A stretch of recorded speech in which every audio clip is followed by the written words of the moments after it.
આજે નહીં તો કાલે જેનું જન્મ તમને હસાવે છે એનું મૃત્યુ તમને રડાવવાનું જ છે.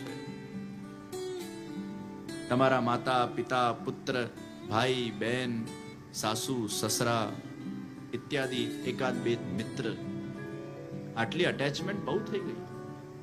અને એટલે જ કહેવામાં આવ્યું વધારે પડતી અટેચમેન્ટ એ આજે નહીં તો કાલે ડિટેચમેન્ટ લાવશે અને એમાંથી દુઃખની પ્રાપ્તિ થશે. कुछ पास कुछ दूर, इतना भी किसी के नजदीक मत हो जाओ कि उसकी दूरियां हमें सहन न हो, और इतने भी दूर मत हो जाओ कि कभी नजदीकी आ न पाओ. कुछ लोग दूर होके भी बहुत पास होते हैं और कुछ लोग पास होके भी बहुत दूर होते हैं. નજદીકીઓમાં પણ દૂરીઓ હોવી જોઈએ અને દૂરીઓ પણ એવી હોવી જોઈએ જે તમને નજદીકીઓ આપે. ઘણા લોકો એટલા અટેચ થઈ જાય, મને તો આના વગર ચાલશે જ નહીં, અને આ જો મારા જીવનમાં નહીં હોય તો હું જીવી જ નહીં શકું. અને જ્યારે કોઈ વ્યક્તિ મૃત્યુ પામે તો એના પાછળ એ પણ સુસાઇડ કરી નાખે, એ પણ મરી જાય. તે લેવલની એની આસક્તિ, એ લેવલનું એનું અટેચમેન્ટ કે એના ડિટેચમેન્ટને સહી જ ન શકે. લૌકિકના અંદરનું અટેચમેન્ટ એ અલૌકિક અટેચમેન્ટ સાથે ક્યાંક ને ક્યાંક જોડાયેલું હોવું જોઈએ. એકલું લૌકિકનું અટેચમેન્ટ હશે પણ સાથે અલૌકિકનું અગર અટેચમેન્ટ નહીં હોય તો એ લૌકિકનું અટેચમેન્ટ આજે નહીં તો કાલે તમને ડૂબાડશે. પણ આપણું મન અગર ભગવાન સાથે અટેચ્ડ હશે, આ મારા પરિવારજનો એ મારા પ્રભુની સેવા માટે છે, આ મારા પરિવારજનો એ મારા પ્રભુના છે, મારી પત્ની એ મારી પ્રભુની છે, મારો દીકરો એ મારા પ્રભુનો છે, મારું પરિવાર એ પ્રભુનું છે, મારા મિત્રો પ્રભુના છે.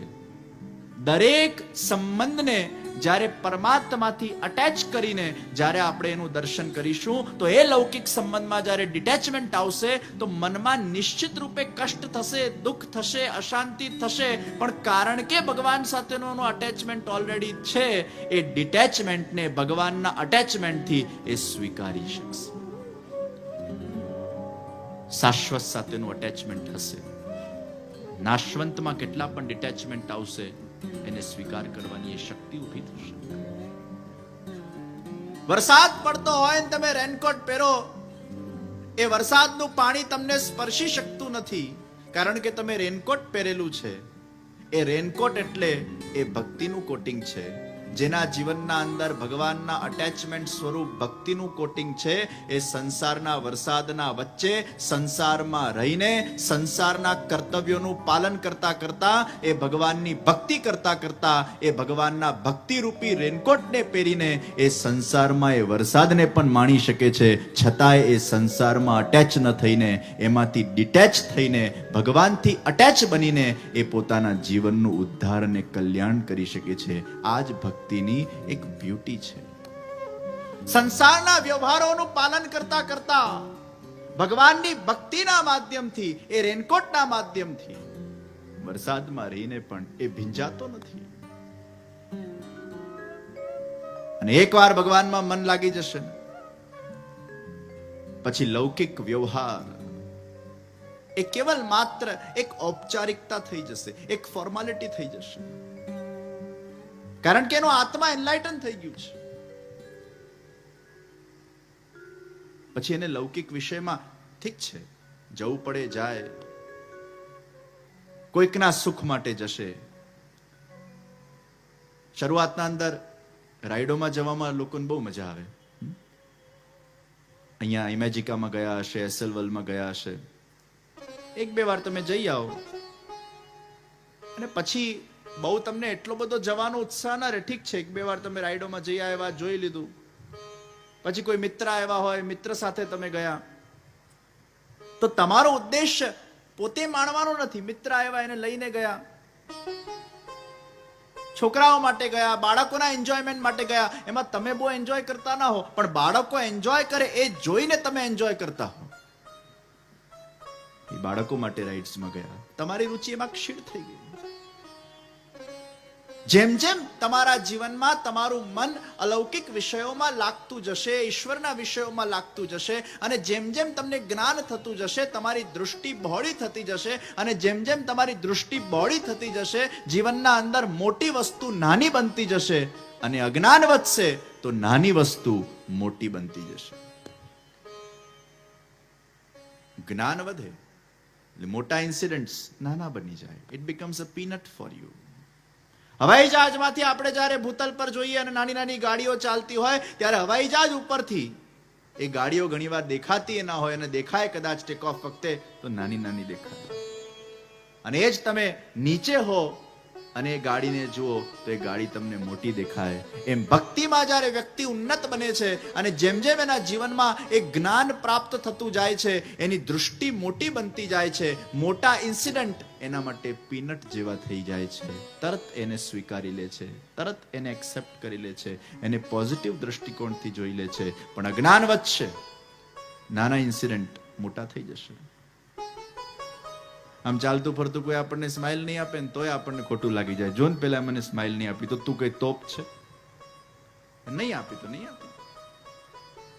પણ આપણે એવું એક્સપેક્ટ કરવાની જરૂર શું છે કે પેલો મને સ્માઇલ આપે તો જ મને સુખ મળે? એ સ્માઇલ આપે કે ના આપે, સુખી થવું એ મારો નેચર છે. સ્માઇલ આપવી જ જોઈએ. આ જ અશાંતિનું કારણ છે, આ જ અજ્ઞાનતા છે. તો અજ્ઞાનતા વધશે, નાની વસ્તુ મોટી થશે. જ્ઞાન વધશે, મોટી વસ્તુ. નાની નાની વસ્તુના બહુ ઇશ્યુ નહીં બનાવવા. નાની નાની વસ્તુને ધ્યાન આપવું, નાની નાની ભૂલો પર ધ્યાન આપવું. ઘણા લોકો એટલું લાંબુ લાંબુ ચલાવે, ઝઘડો એટલો લાંબો લાંબો ચલાવે, પતિ પત્નીને એકબીજાથી ખોટું લાગે એટલે પછી જમવાનું બંધ. એક દાડો ના જમે, 2 દાડા ના જમે, 3 દાડા ના જમે, 4 દાડા ના જમે, પણ 5મા દાડા જમવું પડે છે. તો હું લેવા 4 દાડા બગાડ્યા? એના કારણે 24 કલાકમાં જ જો એ ઝઘડો પૂરો કરી નાખ્યો હોત, જે સોરી બોલીને કે એક્સેપ્ટ કરીને કે ફરગીવ કરીને કે વોટેવર, જે 5 દાડા પછી આપણે નોર્મલ થવાનું છે એ આપણે 1 દાડામાં કેમ ન થઈ જઈએ? પછી એને લાંબુ સ્ટ્રેચ કરવું, લાંબુ ખેંચવું. હવે એ લાંબા ખેંચવામાં સેટિસ્ફેક્શન કોને મળે છે? તમને નથી મળતું, તમારા ઈગોને મળે છે. તમારા ઈગોને થયું, જોયું 5 દાડા હું જમી નહીં, પણ એમાં તને શું મળ્યું? નહીં જમીને. નહીં જમીને પ્રાપ્તિ શું થઈ? કશું ના. આપણા ઈગોને સેટિસ્ફેક્શન મળ્યું. ઊંચું મૂકો ભાઈ. એક ભાઈ મારી આ વાત પરથી એને એક્સપેરિમેન્ટ કરવાનું ચાલુ કર્યું કે જ્યારે જ્યારે એના પત્ની સાથે ઝઘડા થાય એટલે એને વિચાર કર્યો કે આપણે સોરી બોલવામાં શું જાય છે. એટલે પછી જ્યારે જ્યારે ઝઘડો થાય ત્યારે સોરી બોલે, સોરી બોલે, સોરી બોલે, સોરી બોલે, સોરી બોલે. 10 વાર સોરી બોલ્યા. પછી મારા પાસે આવીને મને કે, જે હું 10 વાર સોરી બોલ્યો, પેલી 1 વાર સોરી બોલવાની પહેલ કરતી જ નથી. દર વખતે મારે જ કરવાનું. તો મેં કીધું તું સોરી ગણ કેમ કરે છે? આ ગણતરી કરી એટલે પાછી એક્સપેક્ટેશન આવી, અને એક્સપેક્ટેશન આવી એટલે પાછા બંધાયા, અને બંધાયા એટલે પાછી અશાંતિ. Whenever you are making a conflict with your life, the bandhan creates, and whenever the bandhan creates, it is going to give you pain. બહુ ઊંડો આપણે વિચાર કરીશું તો આપણા જ પોતાના મનની જે આગ્રહ વૃત્તિ છે એ આપણને અશાંતિ આપે છે. મેં જે વિચારેલું છે એ થવું જ જોઈએ, આ જકાર એ જ અશાંતિનું સૌથી મોટું કારણ. બહુ ઊંડો વિચાર કરશો તો આપણને અશાંતિ ક્યાંથી મળે છે? We all want to be happy in our life, but the main source of અશાંતિ, unhappiness is coming from our own આગ્રહ વૃત્તિ. મેં જે વિચારેલું છે એ થવું જ જોઈએ, અને અગર એ નહીં થાય તો આઈ વિલ બી અનહેપી. તો અનહેપીનેસના પ્રિન્સિપલને પહેલાથી જ આપણે આપણા મનમાં એ પ્રોગ્રામને સ્ટોર કરીને રાખેલું છે. એટલે એ ઇન્સિડન્ટ આપણા સામે પ્રગટ થાય છે અને અનહેપીનેસ આપણા અંદરથી પોપઅપ થાય છે. અનહેપીનેસ બહારથી નથી આવતી, આપણા અંદર જ સમાયેલી છે. તો ક્વેશ્ચન થાય, આગ્રહવૃત્તિ રાખવી કે નહીં રાખવી? અગર આગ્રહવૃત્તિ ન રાખીએ તો ડિસિપ્લિન જ ન રહે. ડિસિપ્લિન કેવી રીતે રાખવું? સ્કૂલમાં આગ્રહ વૃત્તિ રાખવામાં આવી કે બધા સ્ટુડન્ટ્સે સવારે 7 વાગે આવી જવું. આગ્રહ વૃત્તિ છે તો ડિસિપ્લિન આવ્યું, તો બધા 7 વાગે આવશે. હવે આગ્રહ વૃત્તિ રાખો જ નહીં તો ડિસિપ્લિન કેવી રીતે આવશે? તો ત્યાં કહેવામાં આવ્યું, આગ્રહ વૃત્તિ ચોક્કસ રાખવી, છેક સુધી રાખવી, છેક સુધી ડિસિપ્લિન રાખવું. પણ ક્યાંક કોઈ સરકમસ્ટન્સથી તમારી અગર ઈચ્છા પૂરી થતી નથી તો એ વખતે તમારા માઇન્ડમાં એ એજ્યુકેશન હોવું જોઈએ, એ તમારા અંદરની એ સિસ્ટમ એવી કામ કરવી જોઈએ કે તમારા પાસે અગર પ્લાન એ વર્ક થતું નથી તો there should be plan B and there should be plan C. આપણે શ્વાસ ન લઈ શકીએ તો ઓક્સિજન માસ્કનો પ્લાન બી છે, અને એમાંય શ્વાસ લેવાનું ન ફાવે તો વેન્ટિલેટરનો પ્લાન સી છે. પણ વેન્ટિલેટર પણ અગર જતું રહે તો પછી વ્યક્તિનું મૃત્યુ થઈ જાય. એમ આપણા મનનું મૃત્યુ ન થાય એનું આપણે ધ્યાન રાખવાનું છે. there has to be a plan B and there has to be a plan C with us. છેક સુધી પુરુષાર્થ કરવાનો છે, પણ છતાંય પુરુષાર્થ અગર આપણો સફળ નથી થતો તો પછી શું? તો ત્યાં પ્લાન બી કામ કરે છે. અને વલ્લભાધીશ મહાપ્રભુજીએ બહુ સુંદર સિદ્ધાંત આપ્યો કે આપણા મન અને બુદ્ધિના અંદર વિવેક હોવો જોઈએ. અને એ વિવેકની બહુ સુંદર પરિભાષા આપી. વિવેકસ્તુ હરિ સર્વમ નિજેચ્છાતઃ કરિષ્યતિ.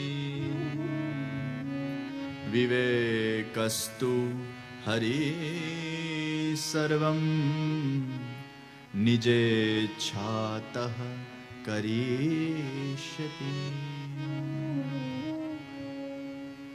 હરિ બધે જ છે, બધું હરિનું જ છે. હરિ બધે છે, બધું હરિનું જ છે, અને એ એની ઈચ્છાથી બધું કરશે. આ વિશ્વાસ, આ સ્વીકાર કરવામાં બહુ કામ લાગે છે.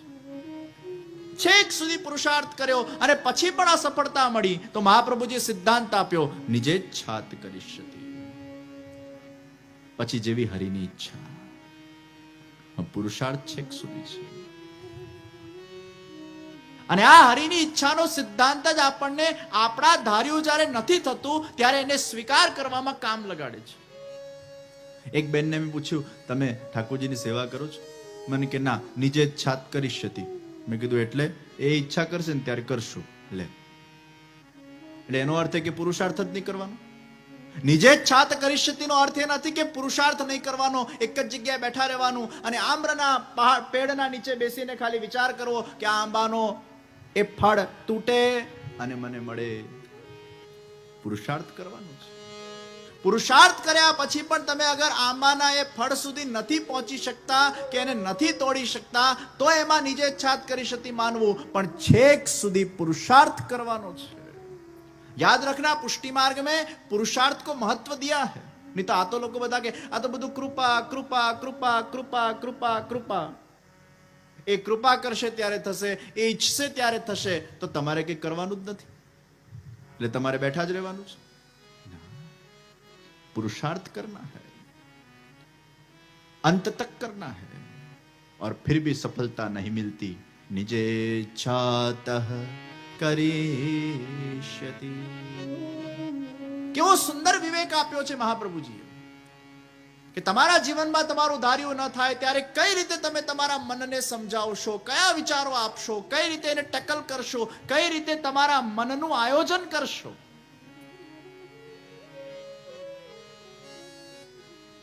કેવી સમજ શક્તિ ઊભી કરશો.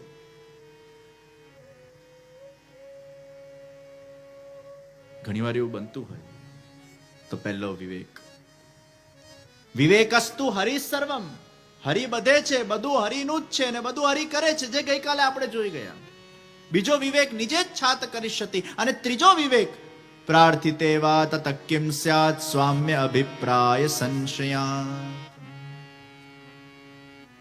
ભગવાન સામે પ્રાર્થના નહીં કરવી. આ માંગણીનો જે માર્ગ છે ને એ બહુ નકામો માર્ગ છે. માંગણીના માર્ગના અંદર તમને અસંતુષ્ટિ જ મળશે, ક્યારે સંતુષ્ટિ નહીં મળે.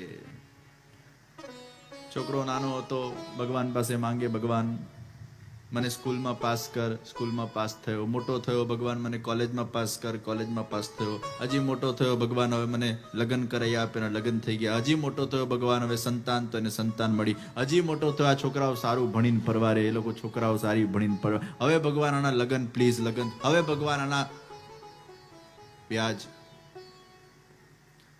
હવે ભગવાન મારી હેલ્થ થોડી સારી રહે, હેલ્થ સારી. હવે ભગવાન કે બોલ શું જોઈએ તને? બસ ભગવાન આ રીતે છે ને તંદુરસ્તીમાં જ મને ઉપાડી લે, મારે રીબાવું નથી, મને બેડ રેસ્ટ જોઈતો નથી, મારે આમ પેલું નળીઓથી પેટમાં ભોજન કરવું પડે, આ બધી વ્યવસ્થાઓ જોઈતી નથી. હવે આ તંદુરસ્તીમાં જ તું મને ઉપાડી લે. પાછું બંધન આવ્યું. જ્યાં તમે બંધન નાખ્યું કે મને ભગવાન આવું જોઈએ છે, મારી આવી ઈચ્છા છે, ત્યાં જ તમે અશાંતિને નોતરો છો. એના કરતા તમારા જાતને એવું કહો, ભગવાન મને જે સ્થિતિમાં રાખે, ભગવાન મને જે આપે, ભગવાન મને જેવી રીતે રાખે, અરે કદાચ મારે રીબાવાનું પણ હશે તો એ રીબાવાનું પણ મને મંજૂર છે, અને તંદુરસ્તીમાં વિદાય લેવાની હશે તો એ તંદુરસ્તીની વિદાય પણ મને મંજૂર છે. હરિ કરે સો ખરીનો સિદ્ધાંત જેના જીવનમાં છે એ બંને પરિસ્થિતિઓનું સ્વાગત કરી શકે છે. પણ જ્યાં તમે એવું મનમાં નક્કી કર્યું કે આ મને નથી જોઈતું અને આ જોઈએ છે, એટલે બંધાયા.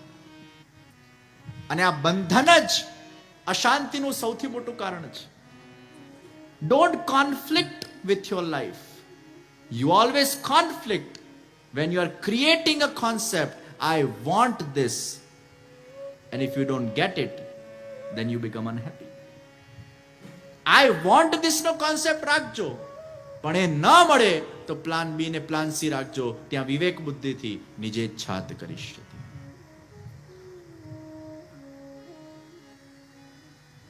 આજે ઘણા લોકો ડિપ્રેસ થઈ જાય છે, ડિપ્રેશનમાં ખોટું પગલું ભરી દે છે.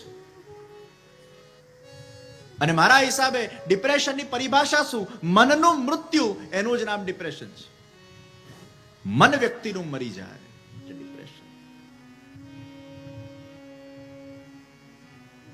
ત્રણ લૌકિક વિવેક છે. પહેલો લૌકિક વિવેક કયો? Accepting the nature of an individual as it is. બીજું, understanding the nature of an individual. ત્રીજું, adjusting yourself with the nature of an individual. આ ત્રણ લૌકિક વિવેક છે. પહેલું, એક્સેપ્ટિંગ ધ નેચર. જે વ્યક્તિ જેવો છે એવો જ રહેવાનો છે, એમાં કોઈ પરિવર્તન આવવાનું નથી. આપણે બધા દુઃખી કેમ થઈએ છીએ? કારણ કે આપણે એક્સપેક્ટ કરીએ છીએ કે આ વ્યક્તિમાં, આના સ્વભાવમાં પરિવર્તન આવે, અને ક્યારેય આવતું નથી, એટલે આપણું મન અશાંત થાય છે. પણ when you accept the individual as it is, આમાં કઈ જ પરિવર્તન આવવાનો નથી, આ જે છે એવો જ કે એવી જ રહેવાની છે, ત્યારે તમારો જોવાનો નજરિયો બદલાઈ જાય છે. પાગલને કેવું આપણે એક્સેપ્ટ કરી લઈએ છીએ? પાગલ છે તો પાગલ છે, ફૂલ સ્ટોપ. એમ તમારા ઘરે કદાચ ઘરવાળા ગુસ્સાવાળા હોય, 1-2 વાર 5 વાર 10 વાર ગુસ્સો કરે, પછી સ્વીકારી લો.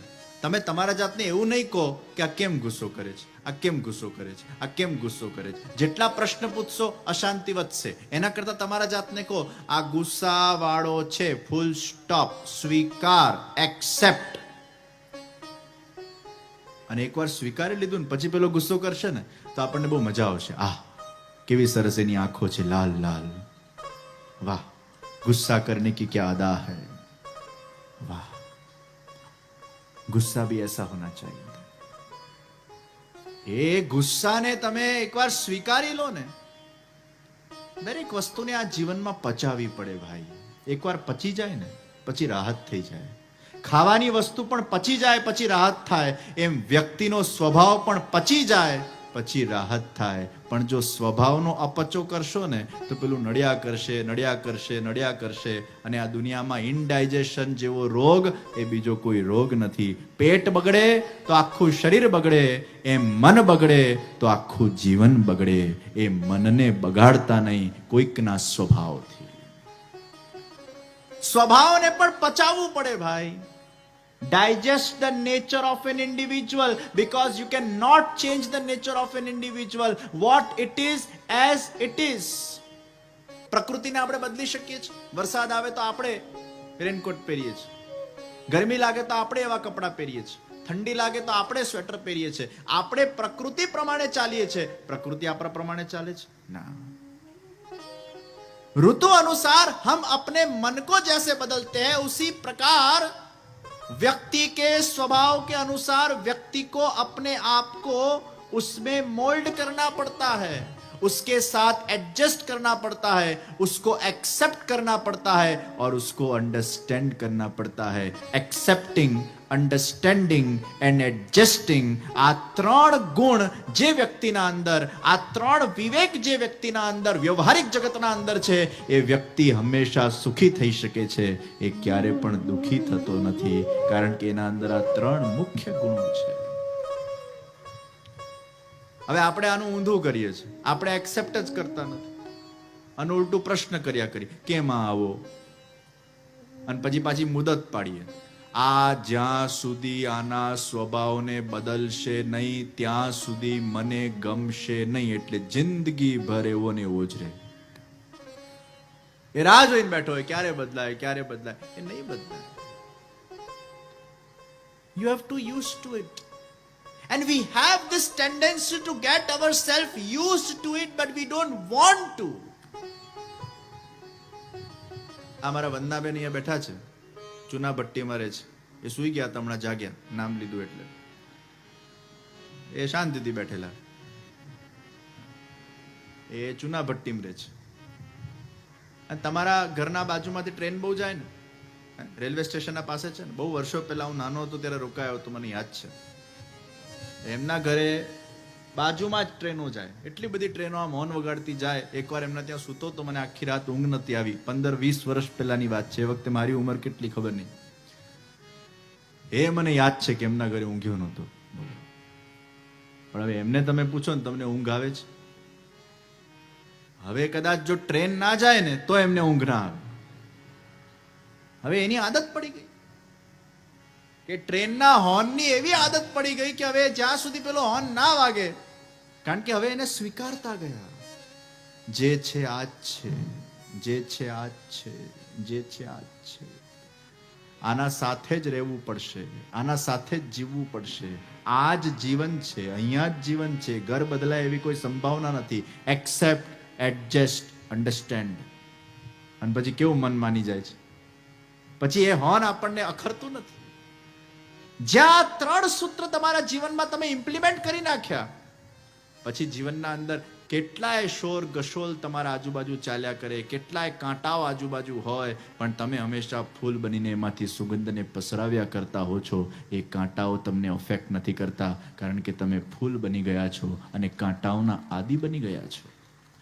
મને એક જણાએ પૂછ્યું, how to have a problem free life. સમસ્યા વગરનું જીવન કઈ રીતે પ્રાપ્ત થાય? એટલે મેં એને જવાબ આપ્યો, to expect a problem free life is the biggest problem of the life. To expect a problem free life is the biggest problem of the life. क्या जीवन समस्या के बिना हो सकता है? नहीं. क्या जीवन प्रॉब्लम्स के बिना हो सकता है? नहीं. एक समुद्र कभी भी ऐसा एक्सपेक्ट नहीं कर सकता कि मुझे एक लहरों के बिना का जीवन मिले. अरे समुद्र, अगर समुद्र है तो लहरें आएंगी ही. एक फूल कभी भी ऐसा एक्सपेक्ट नहीं कर सकता कि मुझे कांटे बिना का जीवन मिले. अगर तू फूल बना है तो कांटे तुझे मिलने ही वाले हैं. पतझड़ का भी कभी सामना करना पड़ता है. ये वावाझोड़ानो એ સામનો કરવો પડે. એકવાર એક પેલા ઘાસના ફૂલને થયું, એ ઈંટોના વચ્ચે આમ દબાયેલું હતું, તો ઘાસના ફૂલને થયું કે કાશ હું ગુલાબનું ફૂલ બનતે, કાશ મેં ગુલાબ કા ફૂલ બનતા. એટલે ઘાસના બીજા ફૂલો જે આજુબાજુ બેઠેલા ને એને કીધું કે આ ગુલાબના ફૂલ બનવામાં કઈ સાર નથી, ભલે પદવી મોટી છે પણ હેરાનગતિ બહુ છે, એમાં સ્ટ્રગલ બહુ છે, સંઘર્ષ બહુ છે. એના કરતા આપણે સુરક્ષિત છીએ. વરસાદ આવે તોય સુરક્ષિત, વાવાઝોડું આવે તોય સુરક્ષિત, આપણને કઈ અડે નહીં. આપણા ઈંટોના વચ્ચે એવા દબાયેલા છીએ કે બહુ વાંધો નથી આવતો, આપણે પ્રોટેક્ટેડ છે. वो घास के फूल को लगा अरे ये तो कोई जीवन है. ઘણીવાર પ્રોબ્લેમ્સ ના હોય ને તો એ જીવનમાં મજા ના આવે, અને ઘણીવાર બહુ પ્રોબ્લેમ્સ આવી જાય તો એ જીવનમાં મજા ના આવે. ઘણીવાર આપણને ખબર નથી પડતી આપણને જોઈએ છે શું. બહુ ઠંડી પડે તો બહુ ઠંડી, બહુ ઠંડી, બહુ ગરમી પડે તો બહુ ગરમી, બહુ ગરમી, બહુ વરસાદ પડે તો બહુ વરસાદ, બહુ વરસાદ. તને જોઈએ જ શું? બહુ તડકો, બહુ તડકો. ઘાસના ફૂલે ભગવાનને પ્રાર્થના કરી, ભગવાન તું મને ગુલાબનું ફૂલ બનાવી દે. ભગવાને વરદાન આપ્યું, ઘાસના ફૂલ ગુલાબનું ફૂલ બની ગયો. અને જ્યાં એ ગુલાબનું ફૂલ બન્યો, કાંટાઓના વચ્ચે રહેવા લાગ્યો. એવા વાવાઝોડા આવ્યા, એવા વરસાદો પડ્યા, એ ગુલાબનું ફૂલ છિન્ન ભિન્ન થઈને એની પંખુડીઓ એ વિખરાવા લાગી અને જમીન પર પડવા લાગી. અને એ ગુલાબના ફૂલે જ્યારે જમીન પર પડીને પેલા ઘાસના ફૂલ સાથે જ્યારે મુલાકાત કરી, ત્યારે પેલા ઘાસના ફૂલે હસતા હસતા કીધું, મેં તને ના પાડી હતી ગુલાબ બનવામાં કઈ જ સાર નથી, ખોટો તું ગુલાબ બન્યો, ખોટો તું હેરાન થયો. ત્યારે ગુલાબના ફૂલે કીધું, અરે ઘાસના ફૂલ, એકવાર તું આ એક્સપિરિયન્સ તો કરી જો, ગુલાબના ફૂલ બની તો જો, એનો આનંદ જ કઈ અલગ છે. અરે बिखरना तो सबको है, मरना तो सबको है, लेकिन मैं जी कर मरा हूं. समस्या बिना का जीवन क्या जीवन है, संघर्ष बिना का जीवन क्या जीवन है. एक बार गुलाब के फूल बनकर तो देखो, जी कर तो देखो, संघर्ष भी हमारे लिए सहज बन जाएंगे.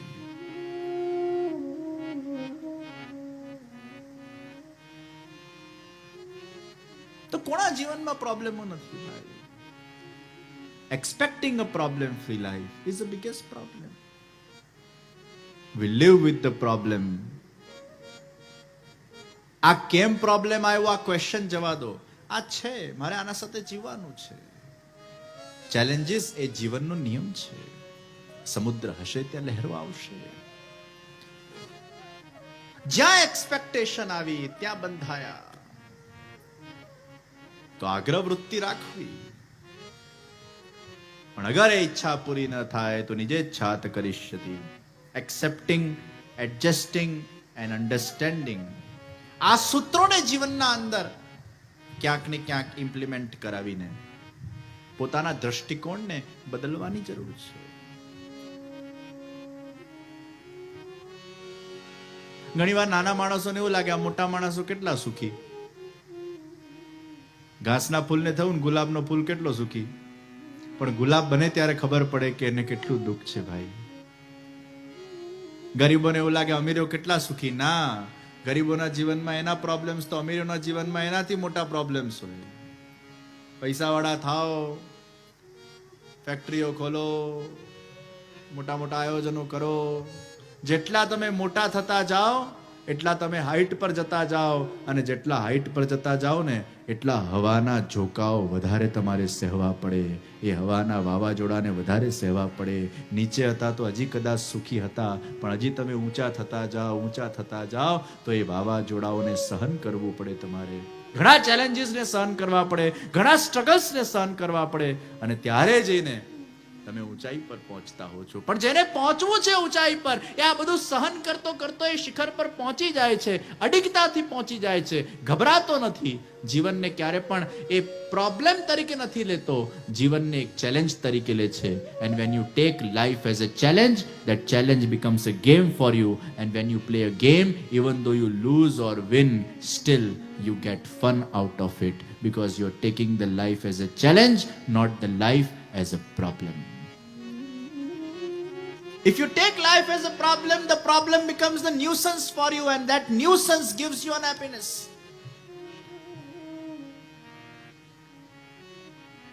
તો જ્યાં એક્સપેક્ટેશન આવી, બંધાયા.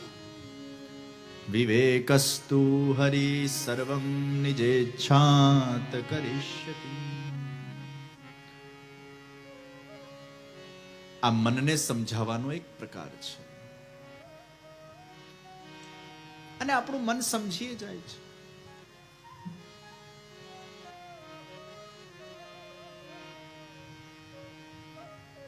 તો ભગવાન સાથેનું અટેચમેન્ટ એ લૌકિકના ડિટેચમેન્ટને સહન કરવાની શક્તિ આપે છે.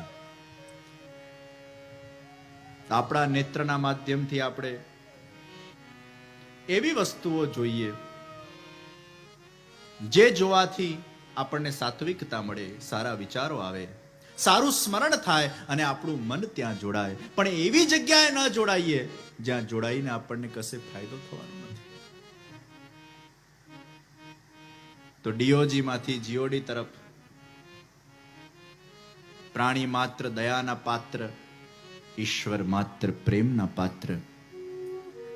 પછી ક્યાંક પેલા જળ ભરત જેવી હાલત ન થાય આપણી, કે છેલ્લા સમય હરણના બચ્ચામાં એમની આસક્તિ થઈ અને પછી હરણનું જન્મ લેવું પડ્યું. હવે વિચાર કરો કે તમે જેના વિચાર સૌથી વધારે કરશો, જેનું સ્મરણ સૌથી વધારે કરશો, અને મરણ વખતે અગર એનું સ્મરણ થયું તો પછી આવતું જન્મ કોનું લેવું પડશે? છેક સુધી કૂતરાનું સ્મરણ થયું તો આવતું જન્મ તો જેનો વિચાર આવશે એનું સ્મરણ થશે, અને જેનું સ્મરણ થશે એના ગુણોનો વિકાસ તમારા અંદર થશે. કીટ ભમરીનો સિદ્ધાંત કે પેલી ભમરી કીડો ભમરીના ભયથી બમરી બમરી બમરી બમરી બમરી બમરી ચિંતન કર્યા કરે છે, ભયથી ચિંતન કરે છે. ચિંતન એટલો પ્રગાઢ બન્યો કે કીડો પોતે ભમરી બની ગયો અને ત્યાંથી ઉડી ગયો. આ સાયન્ટિફિકલી પણ પ્રૂવન ફેક્ટ છે અને રિલિજિયસલી પણ પ્રૂવન ફેક્ટ છે કે તમે જેનો સૌથી વધારે વિચાર કરો છો, જેનું સૌથી વધારે સ્મરણ કરો છો, એના ગુણોનો વિકાસ તમારા અંદર થવા લાગે છે. તમે એના જેવા બનતા જાઓ છો, તમારા અંદર એના તત્વોનો વિકાસ થવા લાગે છે. તો તમે ઈશ્વરનું જેટલું વધારે સ્મરણ કરશો એટલા ઈશ્વરના ગુણોનો વિકાસ તમારામાં થયા કરશે. તો પતંગિયું એ રૂપના આકર્ષણથી એ અગ્નિના અંદર પોતાના જાતની આહુતિ આપી દે છે. એટલે જ કહેવામાં આવ્યું કે આંખ દ્વારા બહિર્મુખતા નહીં પણ અંતર્મુખતા પણ આવવી જોઈએ, પ્રભુનું દર્શન પણ થવું જોઈએ. શ્રવણેન્દ્રિયમાં પણ સંયમ રાખવાની જરૂર છે. હિરણ શિકારીઓ સરસ સંગીત વગાડે અને હિરણીઓને આકર્ષિત કરે, અને સંગીતની ધૂન સાંભળતા સાંભળતા સાંભળતા એવા તલ્લીન બની જાય કે શિકારી એનો શિકાર કરી નાખે. તો શ્રવણ ઇન્દ્રિયમાં પણ સંયમ રાખવાની જરૂર છે. હિરણ એ શ્રવણ ઇન્દ્રિયમાં સંયમ નથી રાખતો એટલે પોતાનું જીવન ગુમાવી બેસે છે. સ્પર્શ ઇન્દ્રિય, હાથી હથણીના આજુબાજુ ખાડા ખોદવામાં આવે અને ઘાસ પાથરવામાં આવે, અને પેલો હાથી હથણીને સ્પર્શ કરવાના સુખને કેન્દ્રમાં રાખીને દોડતો દોડતો આવે. એને એવું લાગે અહીંયા જમીન છે, પણ ખાડાના ઉપર ઘાસ પાથરેલી હોય છે, અને એ ખાડામાં પડે છે અને બિચારાને રીબાઈ રીબાઈ રીબાઈ રીબાઈને મારી નાખવામાં આવે છે. તો એ સ્પર્શેન્દ્રિય, એમાં જો સંયમ નહીં હોય તો પણ જીવન ગુમાવવું પડે છે. ઘ્રાણેન્દ્રિય, ભમરો કમળના વચ્ચે જઈને રહે અને એ કમળની સુગંધમાં એટલો આસક્ત થઈ જાય છે કે ભમરો ધારે તો કમળમાંથી બહાર નીકળી શકે છે, પણ એ કમળના જ અંદર એ સુગંધમાં, એ નશામાં એવો વ્યસ્ત થઈ જાય છે કે એકવાર હાથીઓનો ઝુંડ આવે છે અને હાથીનો એક પગ એ કમળ પર પડે છે અને ભમરો ત્યાંનો ત્યાં જ અચ્યુતમ કેશવમ માધવમ થઈ જાય છે. એ ગ્રહણ ઇન્દ્રિય પર સંયમ રાખી શકતો નથી. સ્વાદ, જીહ્વા.